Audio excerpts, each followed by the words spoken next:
Welcome to your Mural coaching webinar. My name is Mark Tippin. I'm the head of services with Mural, and I'm here today with Stefan Varag, the enterprise transformation manager for Thoughtworks, and Haley Temple, who's our services lead. For the next 60 minutes, we'll be talking with Paolo Caroli, who's the author of Lean Inception, How to Align People and Build the Right Product. And Paolo is also a principal consultant with Thoughtworks. Also joining us from Thoughtworks is Gabriel Villegas, who's a business analyst. And last minute addition, so glad you're here. We have Ana Paula da Silva, who's a UX strategy at Cogna Education. Welcome. Together, we're going to explore the Lean Inception mural and provide you with tips and insights about how you too can design and develop your own templates for successful virtual collaboration. Before we dive in, I wanted to do some basic housekeeping here. So first, be aware that the session is going to be recorded, which you probably heard when you joined, and we're going to add this to the Thoughtworks library in the Mural Imagination Lab. And we have some more information about how to access the Imagination Lab if you haven't seen that already. That area is going to be filled over time with more templates and videos and trainings and things as time goes on. Please say hello if you haven't already in the chat window, and I invite you to create a community there. Let us know where you're dialing in from, and if you have interesting links or thoughts, please share them in the chat. If you have questions, however, we want to make sure that you're aware that there is a separate Q&A panel, and so please use that if you have questions. And that's where we're going to be keeping an eye. Stefan, Haley, and I will be keeping an eye on the QA panel. And along the way, if there's a question that would be good to answer right in the moment, we'll do that. But we also have a dedicated QA time later on.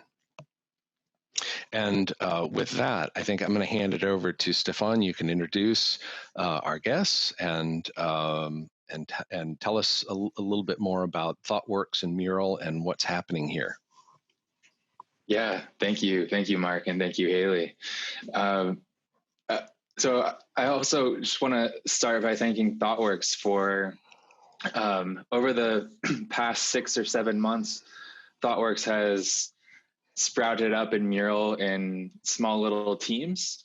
And over the past 6 months, we were able to connect the dots to a point where Thoughtworks, all of Thoughtworks, decided to make an investment in Mural, where we would go through this transformation sprint together, where we're kind of all hands on deck, where we've opted into this adventurous experience, where we're taking Mural users on this imagination journey.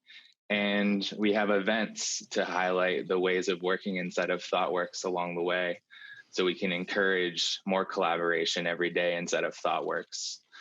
So as Mark mentioned, I'm the main point of contact. I've been the point of contact for Thoughtworkers at Mural since Thoughtworkers came into the Mural ecosystem. And so at this point, we're making an effort here with these types of events to really bring to light what people in Thoughtworks are doing and people that are associated to Thoughtworks in some way, how they're making an impact and how they're using Mural to do that and to visualize that. So this opportunity came about with Paulo actually reaching out to me, asking to find ways to highlight how he works in Mural. And so I instantly jumped on this opportunity to highlight what Paulo, Gabriel, and Ana are doing inside of Mural. I think it's a fantastic use case. I've heard quickly that Lean Inception is a very popular method and framework being used inside of Thoughtworks. So I wanted to take this opportunity for us to talk about it as a community from the Mural perspective and the Lean Inception and Thoughtworks perspective. So I'm really excited to introduce to you Paolo and Gabriel and Ana.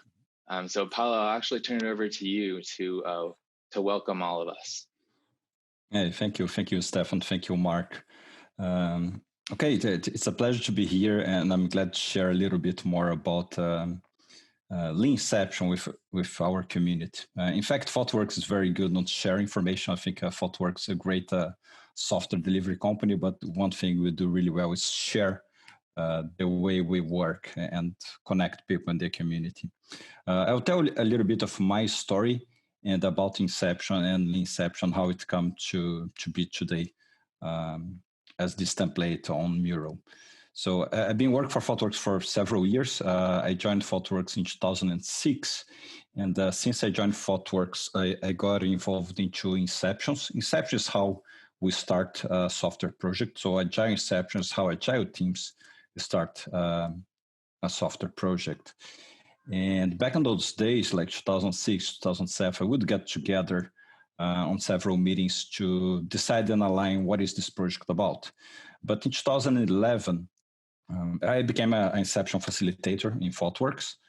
But in 2011, I moved back to Brazil, and my son was born in Brazil. And I used to travel to US to facilitate Inceptions, where I would stay like 3-4 weeks, a lot of meetings to kickstart the project. But with the release of the Lean Startup book, I got an amazing excuse to go back home faster to be close to my kid, which was the word minimum viable product. So from 2011 forward, I started saying, hey, we don't need a lot of weeks to figure out what is the MVP. We should do a Lean Inception. It's shorter, it's closer to make the decision about what is the minimum viable product. The reality, like I need an excuse to go back home sooner to be with my kid.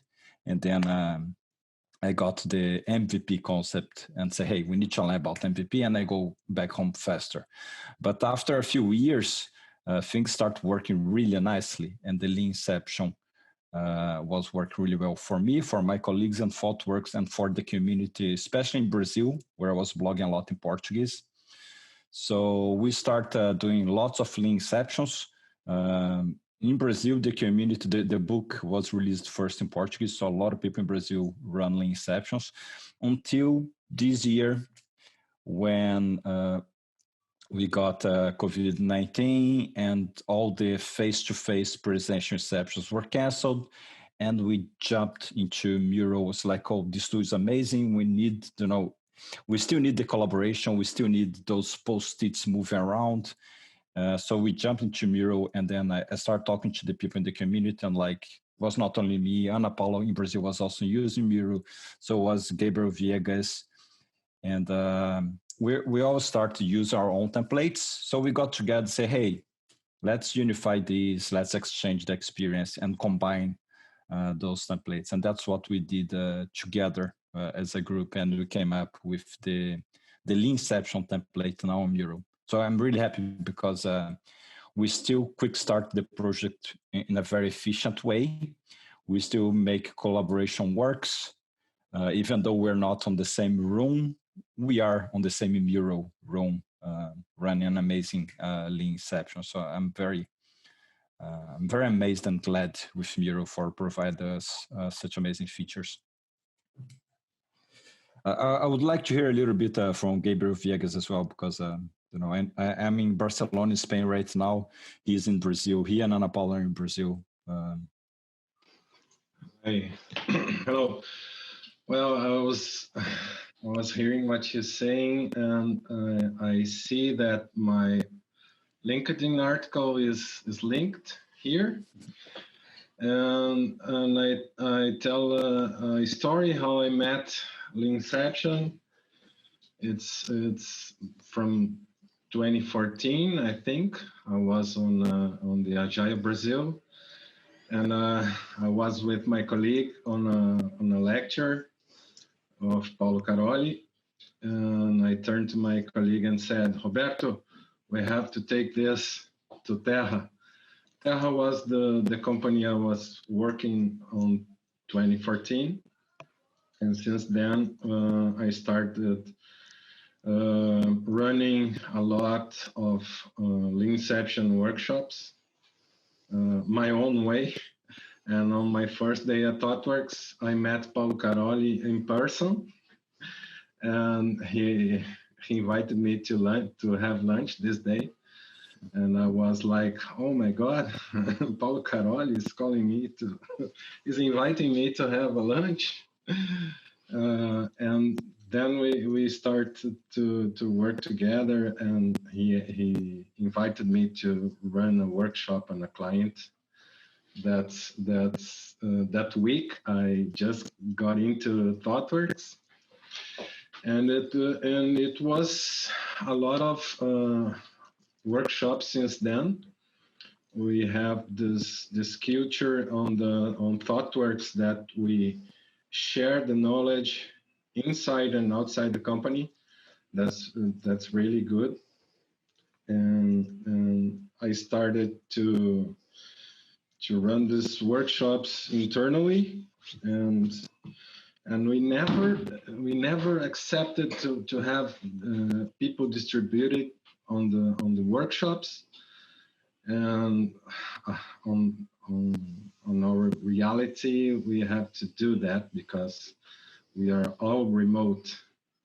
And we started talking and studying at night and weekends, night and weekends. And we get the first template that was like so not good looking.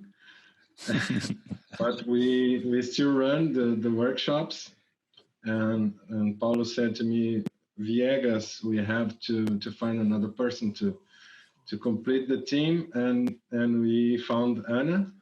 Caroli already knows her, and we started immediately to work on this template. And we said, oh, okay, this template would be an open template, not just to Thoughtworks, but to the world. And the Mural is the right tool to do that. I think is my story on how we get here. And since we have reached the template version 1, we ran workshops on 3 different locations with the same template. And we gathered together again and discussed about what was right, what could be evolved, and we reached I think it's the 6th version. Yeah. That's great. That's great. Yeah, you're iterating, right? You know? Yeah. We're doing build, measure, learn, lean startup style. That's right. And we're always running inceptions and workshops. Like even Ana Paula has, I think since the beginning of this COVID-19, she's been every day and night on workshops. So she brought a lot of experience to it as well. She's a very skillful designer. You know, not only designer, but she has so many. She brought so much to the team, you know. That's great. And even the collaboration on the template was done distributed virtually, right? It's co-creation. Yeah. Totally. So it's wonderful. Well, I was wondering, Ana, do you have anything that you would share, like your perspective of working with the template or iterating? What are some of the things, you know, when you think about building a template in Mural? What were some of the things that that you learned, or your approach to making the template? Okay. Sorry, my English is not good. No, it's better than my Spanish. Okay. My Portuguese is better. Okay.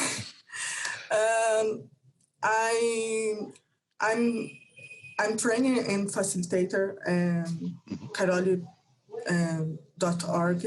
in Brazil. I make many workshops in my work in cognitive education and Caroli.org, and worked many teams in many locations in Brazil. I worked many years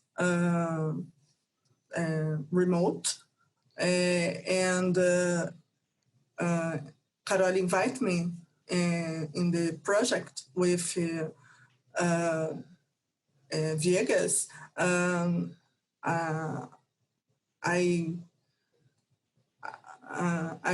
very happy and contribute the project. So it sounds like overall your ability to take your facilitation skills that you have probably in classroom, in situation with people, and you were able to translate what you knew a facilitator would need into the design of a canvas.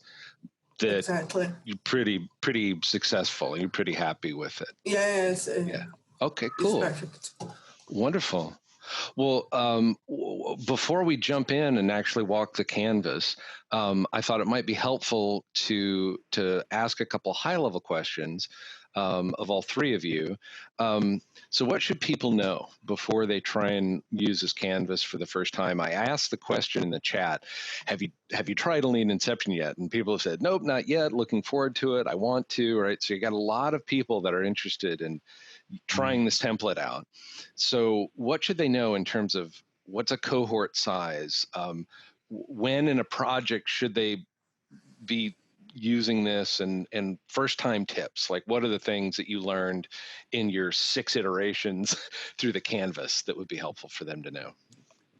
I'll start with first choose the right process to fit your need. For example, if your need is to come up with a prototype, that's not a Lean Inception, it's a design sprint. If your need is to align a group of people about the MVP, that's a Lean Inception. And one thing about Lean Inception is not a few hours workshop. It's usually 1 week. So this template, it's so big because, yes, it's a phased workshops where you go from one activity to another, usually from one day to the other. So that's something very characteristic about the Lean Inception. It's not a few hours. We're talking about a few days. Okay. The typical size, we're talking about a team that come together, maybe a squad, maybe a little bit more than squad. Usually on the Lean Inception, you're going to have business representatives, UX, user experience representatives, and the technical people building work on that product representatives. So sometimes we're talking about up to 20 people. So that's somewhere from 7, a small team, to a large group. That's why it's so important to have a tool that support this. You know, it's not a little thing. Exactly, and it's the same 20 over the course of a week.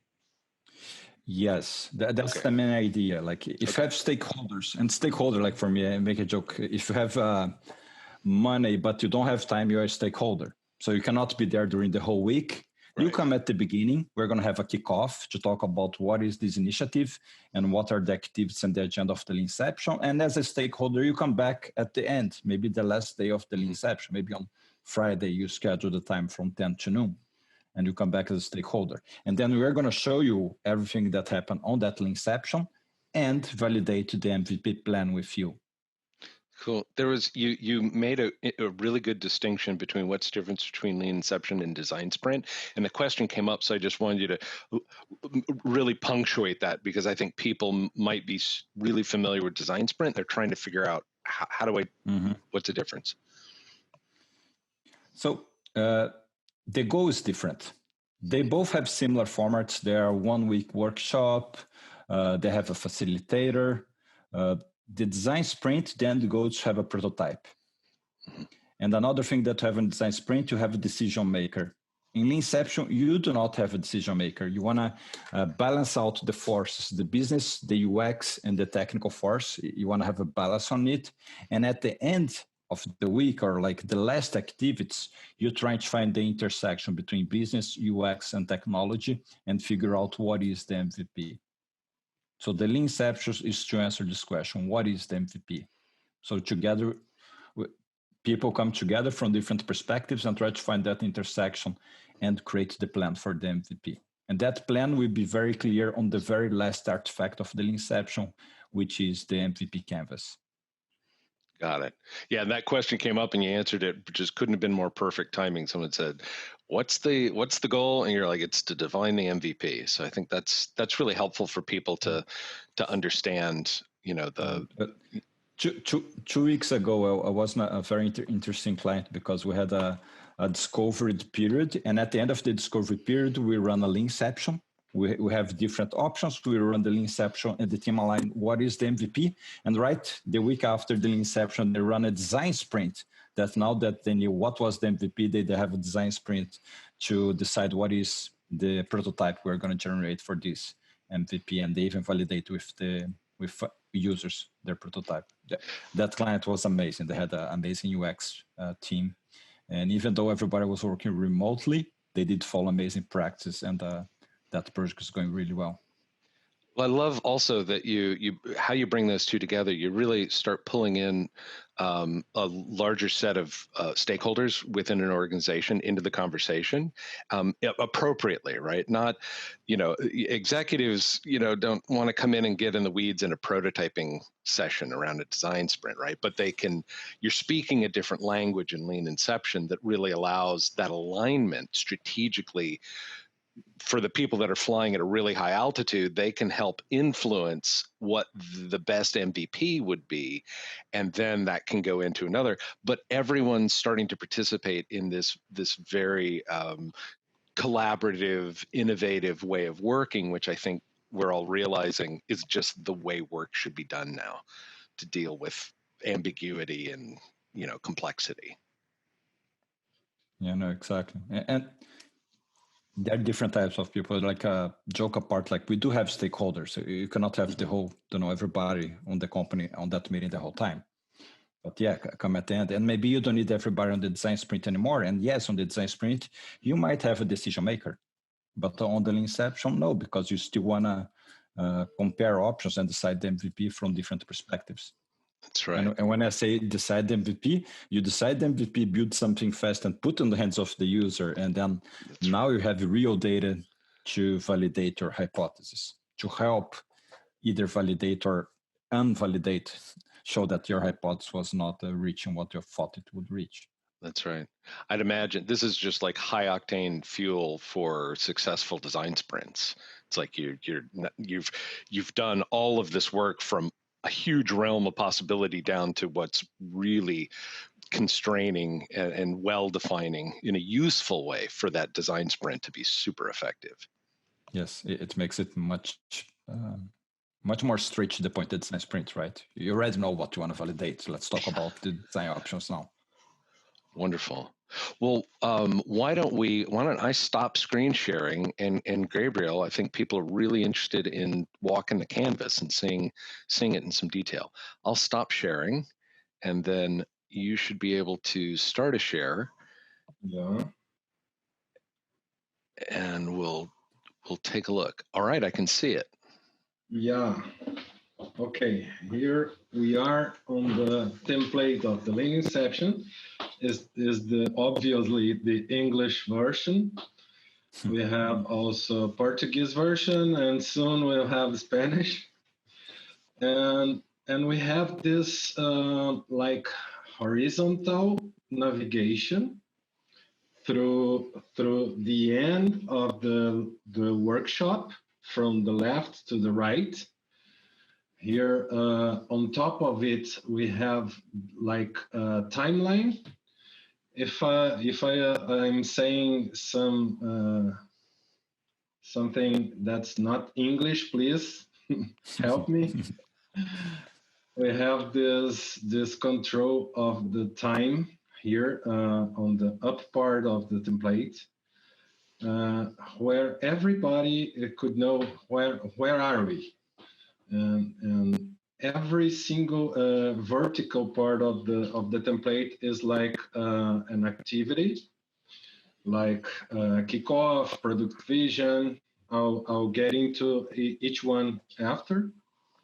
And as you're going through the activities, you can just move this to the point we are.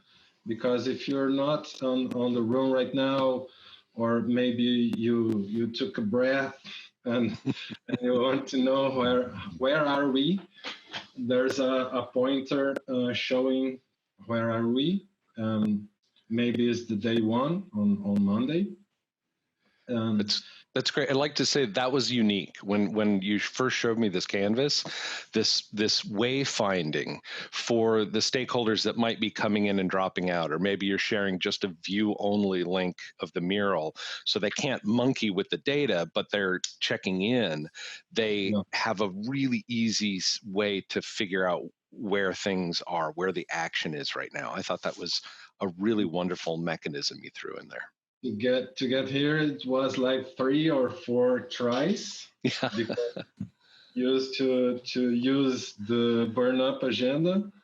And that was not good. We had different artifacts that worked nicely in the room, and when you translate from the presential room to the virtual board, the translation is not like straightforward. And this is an artifact for the people that have built it. It makes complete sense. That's with any artifact, whether it's digital or in a room. But when people try and approach it, it's overwhelming. If you haven't been part of the conversations that have led to the current state of the asset. So these wayfinding tools really help people get a sense of a moment in time when they check in with it. Yeah, and this timeline is like connected but not connected to the agenda. And we estimate the days of the workshop here. We'll have to make these 4 activities on the day 1, but maybe you can't do it. Maybe you are late, then you can move this to where you stopped on the day 1, and everybody can write on the opening of the template, where are we, and we can see if you were late or we are on time. That's a good artifact to know if we can do it to the end of the week. This is a proposal, of course. And okay, on the left, we have this fixed part of the template where we can have the concept of the Lean Inception, some concepts about the MVP, and we have this facilitation techniques where every activity we could find these icons to help the facilitators to run the workshop. Yeah, I'll give you a quick example.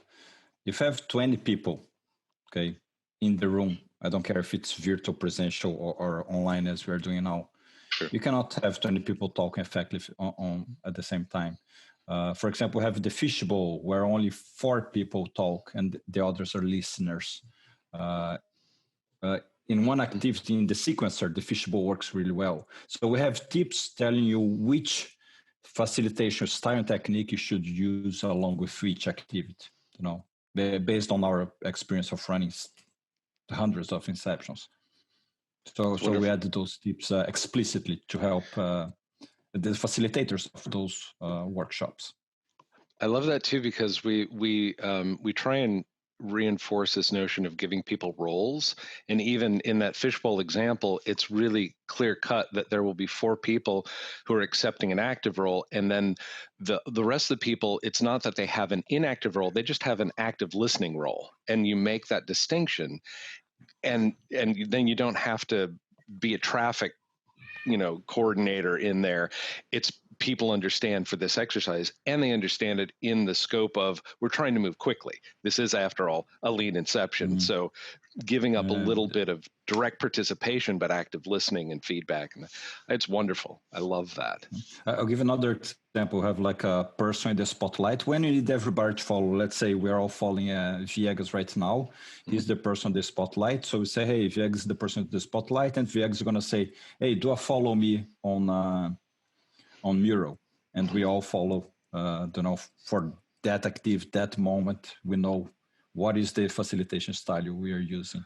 So it's very important for the facilitator to know that depending on the activity on the moment, you need to use different tricks. But on the remote world, you need to be very explicit about, hey, we are running a fishbowl. Hey, now it's person the spotlight and Mark's guiding us. Hey, now we're splitting into 3 groups and we are going to rejoin in 20 minutes.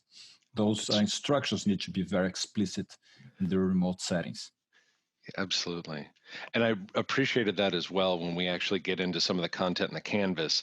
You had extreme discipline to try and get the instructions down to kind of 1, 2, 3, 1, 2, 3. So you build this rhythm in even how people onboard into the little interactive steps along the way. And I think that's important. It gives a sense of cadence and helps things flow. Yeah. Okay. Let me move forward. Okay, we have the credits here and more info about the Caroli's books. And these techniques are also explained on this article at caroli.org. And we have here the kickoff, and as you can see, all the vertical parts of all the activities, except by the first column here, we'll have the title of the activity and a brief explanation of what is. And we have this 1, 2, 3, as you said, 1, 2, 3 instructions. And this was very hard to do. Yeah. It was not easy at all, because we didn't want to use all the space or too much text here. We want to be easy and like if you're not an experienced facilitator, you can use this template also. And you did elaborate some in the outline view as well, which people are seeing on the right-hand side. So you have this way not only to navigate from activity to activity, but you can share a little more context there that you don't have to put physically where they're trying to work. Yeah.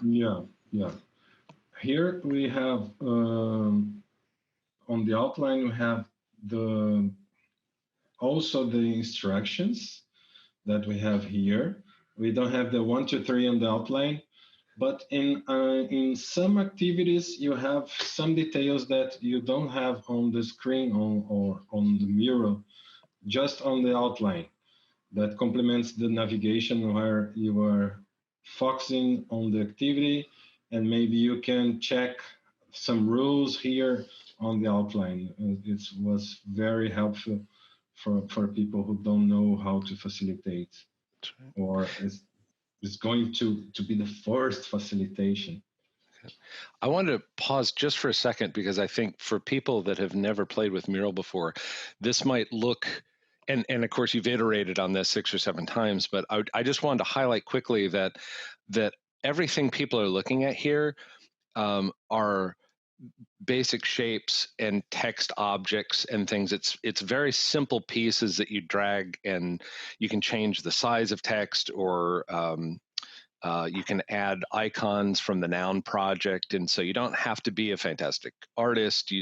And you can build up these pieces very easily. And then the whole outline view is also there's no coding, there's no complex way. You just select like the white background behind kickoff and right click and say add to outline, and it creates an artifact over in the outline, and then you can drag it in whichever order you want. So I just this is such a beautiful canvas. People might be thinking, oh gosh, I have a process, but how could I actually build this?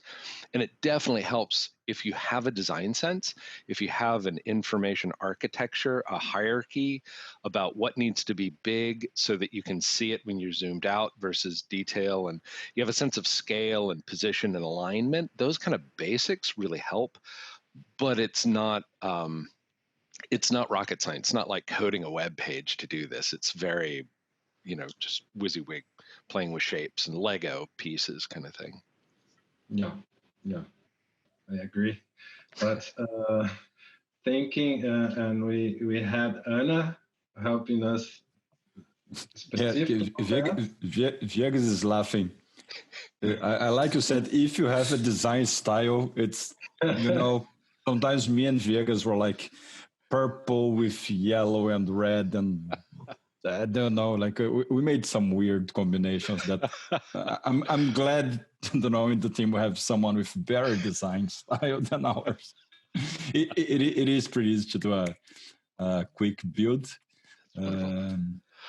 Well, why don't we dig in? I want to keep this on track. Why don't we dig into one of your favorite activities, one of the ones that you think works really well in a virtual environment that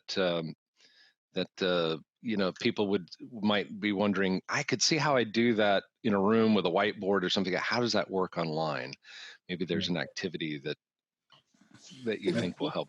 I think one of the Caroli and Anna, please help me. I think one of the biggest challenges of running a remote Lean Inception workshop, it's on the day 3, where we start the feature brainstorming, and we have to move these features through the next 2 panels. Let me try to example for you. Okay, we have here the feature brainstorming, and we have the instructions here. Ask someone to read slowly the step-by-step of user journey. We did the last activity. While reading, other people share feature ideas and are people talking. And you suddenly have a sticky note of a feature. And when a feature is identified, describe it and place it on the board. Repeat the previous steps for all journeys. Use the Pomodoro. Okay, that's very heavy activity. Is like tiring. I don't know if I can say that in English. But those are small details, but they're very important. Like, it's very tiring to be in the room for long hours. It used to be in presential room, remote room as well. For example, the Pomodoro, because we're doing brainstorming, we can get lost and stay on the chair for 2 hours. Is way too much. So use the Pomodoro 25 minutes and a 5-minute break. It's, it's learning by experience. It's very important for the participants. And also across time zones too. It's not everyone's on the same biological clock. So some people it's really late, some people it's really early. So smaller chunks allow people to kind of take a stretch, re-engage, come back into it fresh. Yeah. Those small tips are very, very valuable. People always tell me that, like, what they learn the most from the book and when I talk are the small tips, not only the big things. Like, those small tips are very valuable for facilitators, not only for the Inception. Yeah, good point. Yeah. And here in the activity 6, we have a lot of sticky notes with features. I don't know what they're called, but I have to move these sticky notes to the other panel. So we have to do this, and we will try to. It's a layering. Yeah. Usually what I say, like, the feature is going to get a color, green, yellow, red, that shows the certainty level, green, yellow, red, and then a few marks. On the presential world, we use index cards, and now we simulated the index card with the sticky notes. That's right. So this is interesting. So the flow goes vertically down to 6, and then you go across to 7, and this is a filtering process to allow them. That's wonderful. We are the more challenge. Oh, sorry.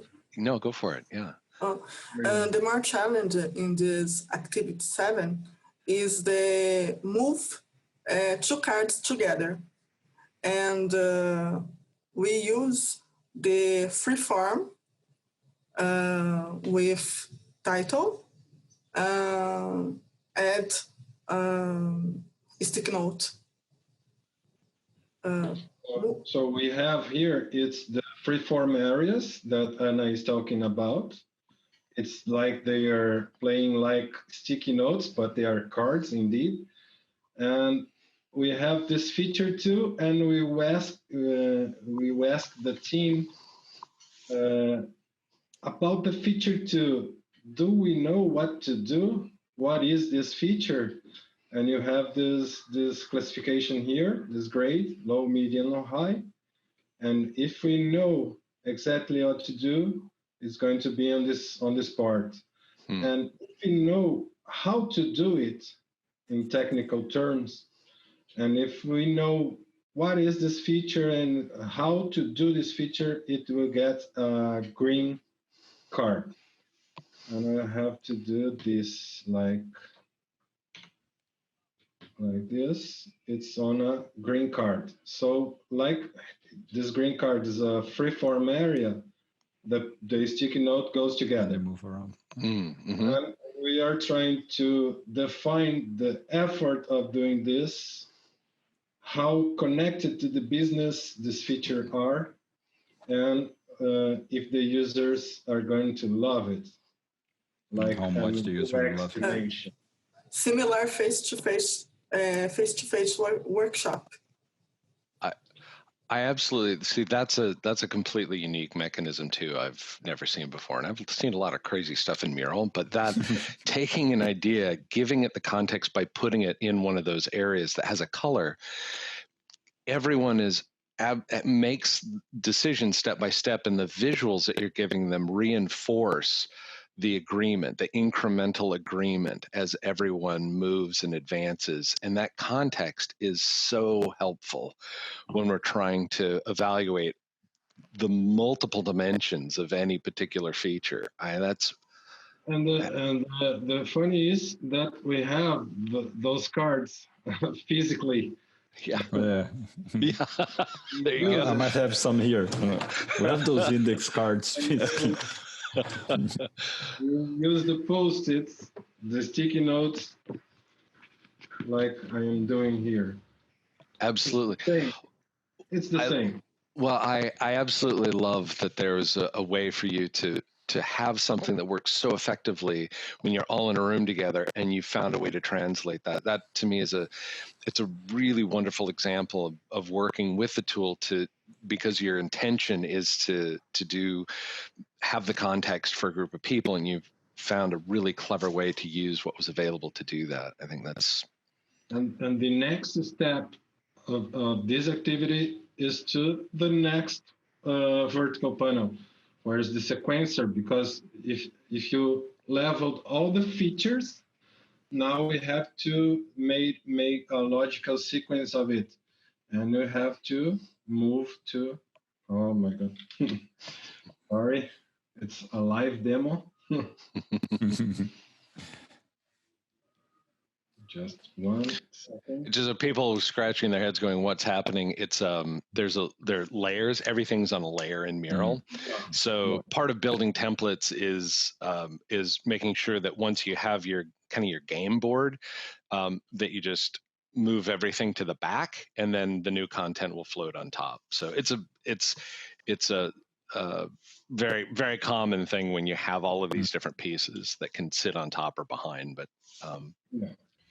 And we have the all of the top parts of the panels have the instructions and some examples. So if you were running a workshop, we have like 20, 25, 30 features, all leveled with different colors and different classifications. And then you move them to the sequencer. And there's 6 rules to build this sequencer to make sense, because we are looking for the risk of a feature. For example, the red ones are so risky, and we don't know or how to do it or what is it, in fact. And we have to make these waves. We call the release waves. Can we say that, Karoli? Yeah. You're deciding which order you're going to work on the product. They can be And then you make the decision, where is the MVP, right? Which is the most difficult answer to give any group of people, right? But to make this as a group now on day 3 or 4 out of your workshop. I always had a hard time answering this question. What is the MVP? If you ask this in the beginning of the workshop, people are going to fight, and usually the highest paid people opinion is going to win. When you do this, like at this moment, now it's a little easier for people to collaborate and decide together what is the MVP. Yeah. Well, I want to pivot and make sure we answer some questions, but I really want to punctuate the incredible work you've done to take a process and putting it into all of your learning. It's not just that there's a template that people could use, but you've been so thoughtful about being disciplined in the instructions you give people, showing what good looks like, giving an example, because that can immediately lower the stress level, for facilitators and participants. It's like, what does it kind of look like? It's not going to be exactly like that, but is it 100 or is it 20 or is it 5?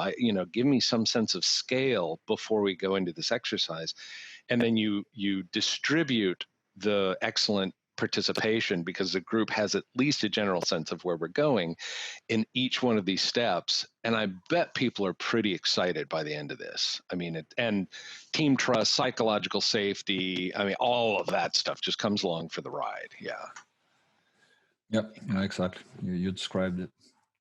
Wonderful. Well, thank you very much for the tour. There's much more in there. The template is available on the website. We're also going to put it into the Imagination Lab along with this video, so people can listen to this again and pull out the tips. I'm going to start sharing my screen again and get to some of our questions. Let me know when you can see my screen. Yeah, I can see it. Okay. Is this where, actually, I'm going to follow. They're just to the left, Mark. Haley, got it. I'm going to follow Haley. All right, here. Okay, so let's see. Are there any particular ones here? I'm going to give.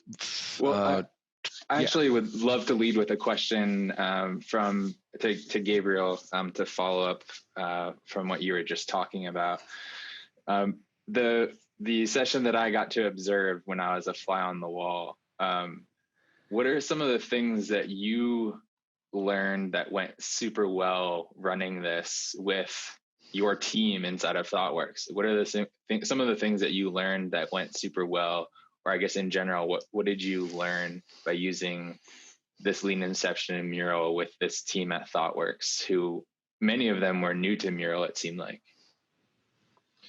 Okay, I think I'm still learning a lot. Yeah. Every day is a different learning. And I think of the versatility, can I say that? Of these two, of the mural, it's like Mark said, it's so open, and you can adapt to anything you can do. I think one of the learnings is that, and even if we have this template, that's a suggestion, of course. You have to do your personal work on it. You have to customize it. You have to change. You have to adapt. Even the Lean Inception workshop. Sorry, Karoli. You can. I'm up for it. Change the activities on depending on the team you are working, and you can use on different ways. One of the things I think it's like for all remote workshops is very tiring indeed. You don't have to run 1 day long workshop. I think it would be massive for doing that.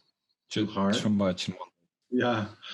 Maybe you can send the participants work outside of the room.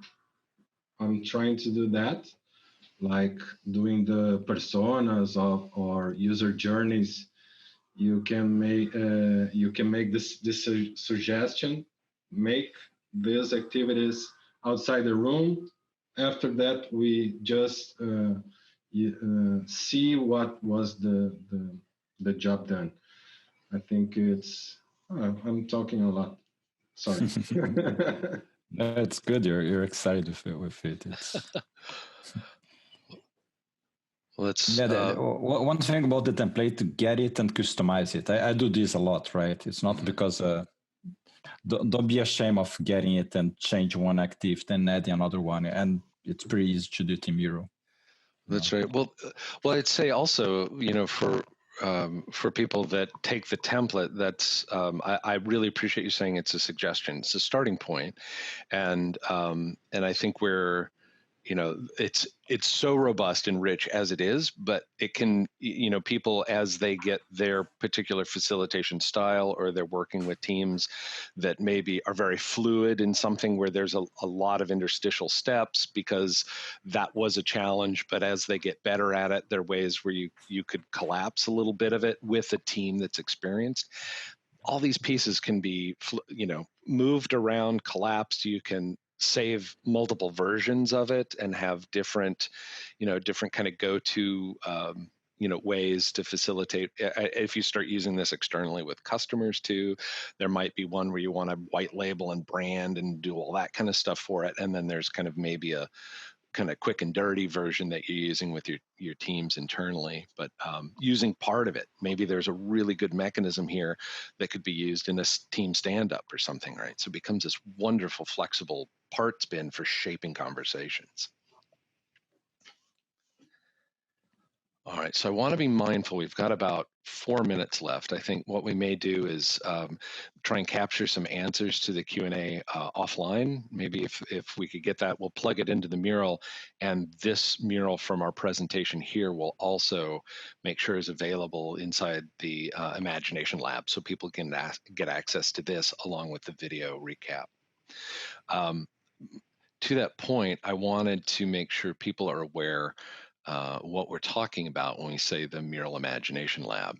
If you're in Mural, for those of you that have only just started poking around inside Mural, we have a new Learn section on the menu. So if you click Learn, Thoughtworks is one of our first customers to get access to the Imagination Lab, which is a whole new learning platform. So you will see this. If you have a friend that works in another company and they log into Mural and they click this Lean tab, they may not see this, because this is something special just for our customer, Thoughtworks, and a few of the customers that we're just starting to roll this out with. Clicking on that is going to take you to the Imagination Lab, which you can also get to directly using learn.mural.co. The first time you do it, it's going to pop up a dialog, and that's just for single sign-on, SSO. So you grant the Imagination Lab permission to use your single sign-on for Mural, and then you can move back and forth between the two without having to log in. And this is where we've put case studies, we've put remote-friendly methods, we have tips, checklists, all this kind of stuff. And in the ongoing relationship we have with Thoughtworks, as Stefan, your ETM, continues to work and run virtual Mural weeks, all of these things will be added here. So it's a growing online library that helps people at Thoughtworks really get up to speed and find new use cases and how to use them and how to engage and get things done in Mural. Stefan, I wanted to make sure you called out some of the next events that we have. Yes. So the next event on the calendar is this same conversation that we've had here today, this same type of webinar on Lean Inception for a different audience on the other side of the world. Paolo and Gabriel's colleague, Sumit in India, is very excited to have the conversation in his time zone with the thought workers and the community of Caroli supporters in that part of the world. So that's the next event that we have. And the next day on June 18th, there's going to be a tailored training for Thoughtworkers. So a Mural 201, not just baseline, but a bit more advanced. I know that retrospectives are quite popular in Thoughtworks and some other use cases. So we want to be able to know how to talk about them in Mural and how to use those methods or bring those ways of working into Mural. So that's Mural 201. And then for those that are seeking a Mural 101, I'm still working out the exact date and time, but the week of June 22nd is likely when that's going to happen. Wonderful. Awesome. Thank you, Stefan. So feedback is a gift. We take it very seriously at Mural, and we would really appreciate feedback from everyone who attended today. So Haley's going to be sharing, I believe, in the chat channel, a link to a survey. Should take 30 seconds or less. It's very quick. Click, click, click, click, click. A little bit of typing. Just let us know any highlights, things that really stood out that you appreciated, things that were missing that you'd want to see in the future from sessions like this. And this is how we continually improve and iterate ourselves at Mural. We're very much fans of iteration and continuous improvement. And with that, I'd just like to thank, Paulo and Gabriel and Anna and Stefan for inviting services in to host this session with you. Really excited about the relationship with Thoughtworks, and look forward to amazing things from your teams. Thank you. Thank you. It was awesome. Thank you. Looking forward to the next one. That's right. Onward.